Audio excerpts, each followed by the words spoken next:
Walk into almost any supermarket on Earth. Look down the condiment aisle. You'll see a bottle that has become so common, so familiar, that most people never stop to think about it. A simple bottle of ketchup. But what if one of the world's most recognizable products was only the beginning of a much larger story?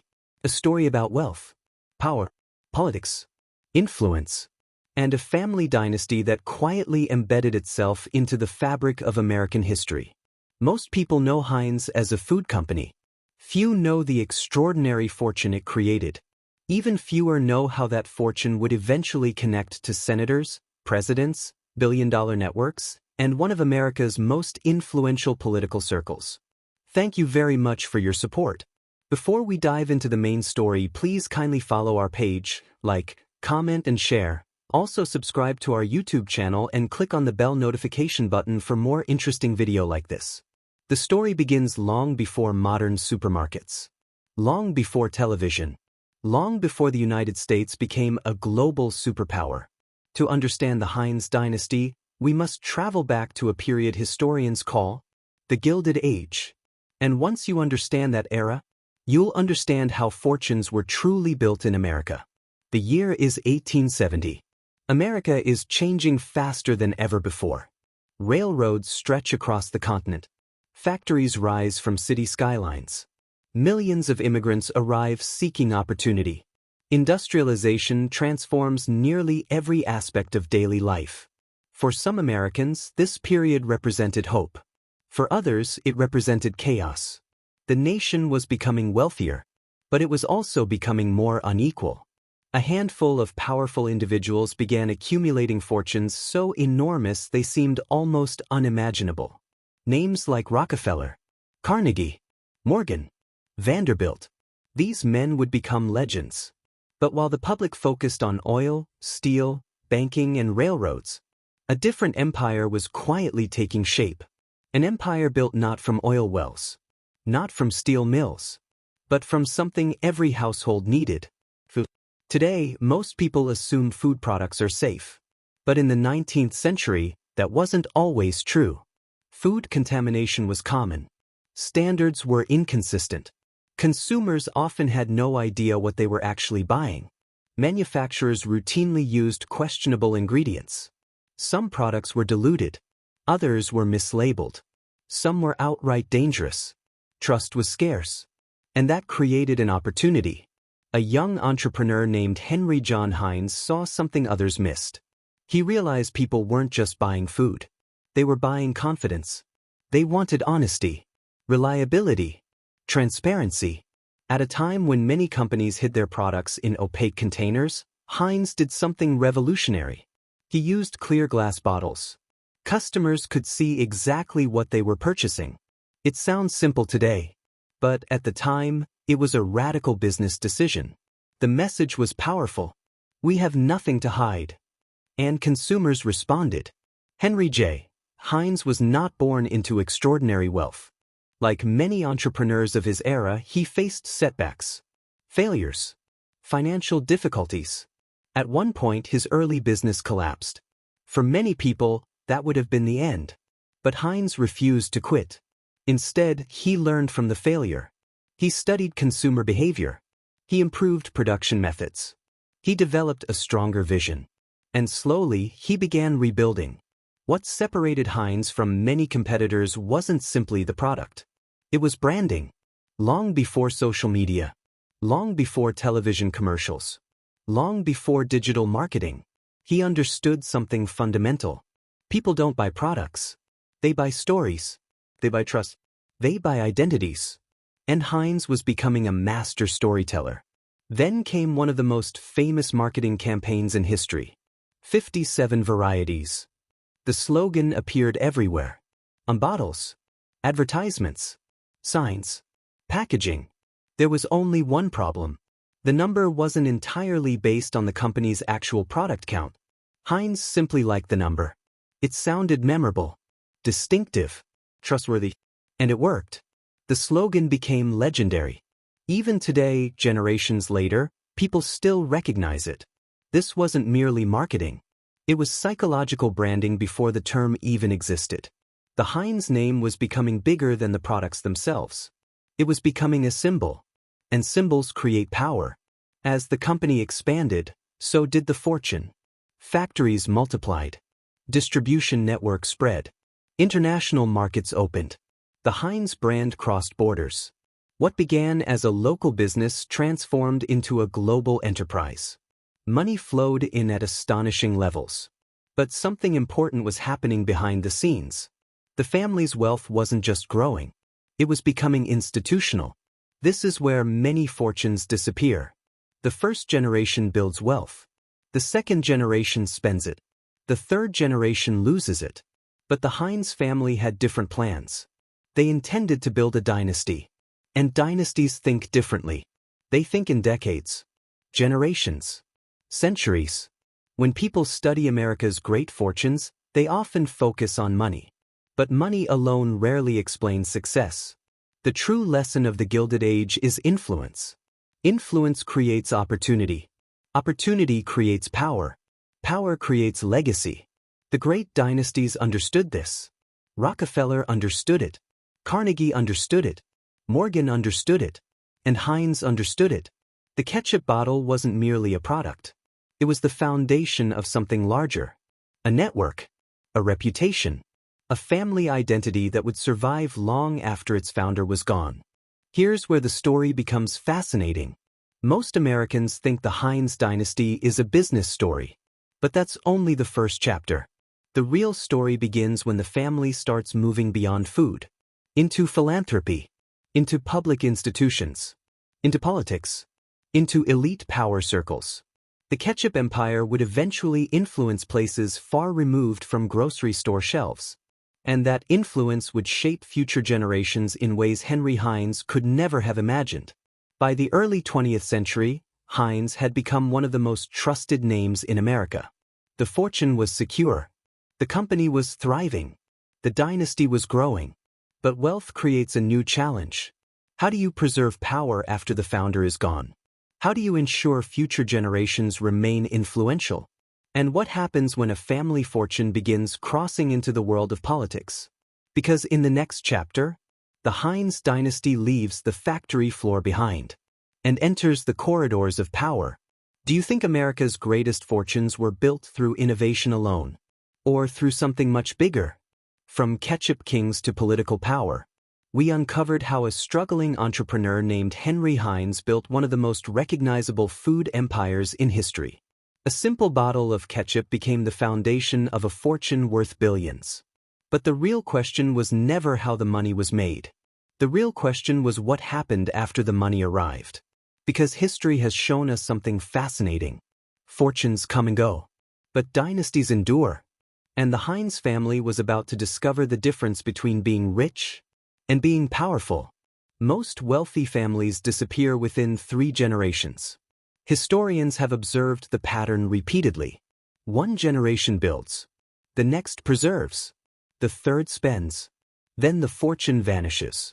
The Heinz family understood this danger. Money alone wasn't enough.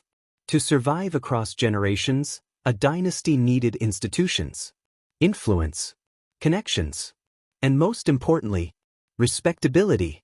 This was where philanthropy entered the picture. While critics often viewed philanthropy as generosity, historians note it also served another purpose. It transformed wealthy industrial families into public benefactors. Libraries, museums, universities, foundations. These projects shaped public perception. The Heinz family embraced this strategy. And it worked. As the 20th century progressed, America's great fortunes began establishing foundations. The goal seemed noble. Support education. Improve healthcare. Fund scientific research. Help communities. The Heinz family became increasingly active in charitable work. Large sums were directed toward public causes. Community projects expanded. The family name became associated not only with business success but also with civic leadership. Yet some observers asked a controversial question. Were foundations purely charitable? Or were they also instruments of influence? The answer remains debated. Supporters argue philanthropy improved countless lives. Critics argue large foundations can shape public priorities without democratic oversight. The discussion continues even today. Then came the next stage: politics. For wealthy dynasties, politics often represents the ultimate form of influence. Business shapes markets. Politics shapes nations. One member of the family would take this path further than anyone expected. J Heinz. Educated, ambitious, and politically skilled. He entered public service at a time when America was changing rapidly. His reputation grew. His profile expanded. Many observers believed he possessed the potential for an even larger national role. Some political analysts even speculated about future presidential ambitions. The Heinz fortune now stood closer to political power than ever before. Then, without warning, everything changed. In April 1991, Senator J Heinz boarded a private aircraft. What happened next became one of the most shocking moments in the family's history. A collision occurred between the aircraft and a helicopter. Lives were lost. The senator was gone. The nation reacted with shock. Questions emerged. Investigations followed. The tragedy dominated headlines. For the Heinz family, it marked a turning point. But the story wasn't over. Not even close. History often moves in unexpected ways. After J Heinz's death, another chapter began. His widow, Teresa Heinz, remained one of the wealthiest and most influential women in America. Years later, she married Kerry. Suddenly, one of America's most famous food fortunes became connected to one of the country's most prominent political figures. The Ketchup dynasty had entered a completely new arena. The connection attracted media attention. Political commentators analyzed the implications. Critics questioned the role of wealth in politics. Supporters emphasized public service and philanthropy. The debate continues to this day.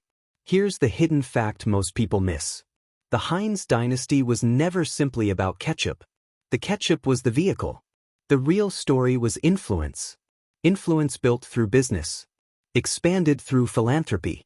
Strengthened through institutions. And amplified through politics. This pattern appears throughout American history. The products change. The industries change. But the structure remains remarkably similar. One question has followed powerful families for generations. How much influence should wealth provide? Should successful families have a greater voice because of their contributions? Or does concentrated wealth inevitably create unequal influence? There is no easy answer. Historians, economists, politicians, and ordinary citizens continue debating the issue. And perhaps they always will. But the most fascinating chapter of the Heinz dynasty is still ahead. Because the story isn't just about politics. It's about survival. The survival of wealth across generations. A challenge that has destroyed countless fortunes throughout history. Many dynasties collapsed. Others disappeared. Yet somehow, some families remain powerful century after century. How do they do it? What secrets allow certain fortunes to survive while others vanish? And what does the Heinz story reveal about America's elite class? Do you think philanthropy and public service increase a family's positive influence? Or do they simply extend the reach of wealth? By now, we've uncovered how a small food company became one of America's most recognizable brands. We've seen how the Heinz fortune expanded beyond ketchup into philanthropy, politics, and elite influence. But a deeper mystery remains. Building wealth is difficult. Keeping it for generations is almost impossible. History is filled with powerful families who seemed unstoppable until they disappeared. So why do some dynasties collapse, while others survive for centuries? And what secret rules separate temporary wealth from lasting power? There is an old saying among wealth advisors: shirt sleeves to shirt sleeves in 3 generations. The meaning is simple. The first generation builds the fortune. The second generation enjoys it. The third generation loses it. This pattern has repeated throughout history. Countless fortunes vanished. Industrial empires collapsed. Family businesses disappeared. Entire dynasties faded into obscurity. The reason is surprisingly simple. Making money requires discipline. Keeping money requires something even harder: self-control. The Heinz family understood this danger, and they spent decades trying to avoid it. Most people imagine wealthy families keeping fortunes in bank accounts. Reality is far more complicated. Dynasties survive through systems: trusts, foundations, investment portfolios, corporate ownership structures, legal protections, long-term planning. The goal isn't merely wealth. The goal is continuity. A dynasty must think beyond individual lifetimes. It must prepare for children, grandchildren, and generations yet unborn. The greatest fortunes become machines designed to survive their creators. To understand Heinz, we must understand the families who came before them. Consider John D. Rockefeller. His fortune became one of the largest in history. But Rockefeller's greatest achievement wasn't making money. It was creating systems that preserved influence. Foundations, educational institutions, charitable organizations, public projects. These structures allowed the family name to remain relevant long after the founder's death. Other dynasties followed similar paths.